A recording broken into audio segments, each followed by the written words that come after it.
25/4/2025 মধ্যে কাজটা কমপ্লিট করতে হবে, এই ধরনের নির্দেশ আছে। তাই এই গ্রামের মানুষকে আমরা সচেতন করতে এসেছি আজকে, যে 3,08,42,000 টাকা কাজটা বুঝে নেবেন। এজেন্সিকে বলেছি যে শিডিউল আছে, শিডিউলটা গ্রামের মানুষের হাতে দিয়ে দেবেন, শিডিউল দেখে কাজ বুঝে নেবে। এবং গ্রামের মানুষকেও রিকোয়েস্ট করেছি যে এজেন্সি কাজ করতে আসবে তাকেও যেন সব দিক দিয়ে সহযোগিতা হাত বাড়িয়ে দেয়। 2 কিলোমিটার হবে, 1000 মিটার, 1000 মিটার কাজ হবে এটা। এরপরেও আগামী দিনেও আরও কিছু আমরা আবেদন করেছি, সেগুলো অ্যাকসেপ্ট হয়ে আসুক, তারপর আপনাদের মাধ্যমে সেগুলো জানিয়ে দেওয়া হবে।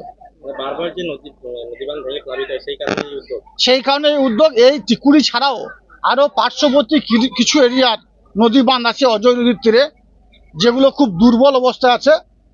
সেই বাঁধগুলো মেরামতের জন্য আমরা আবেদন করেছি আমাদের মাননীয় মুখ্যমন্ত্রী মাননীয় মমতা বন্দ্যোপাধ্যায়ের কাছে।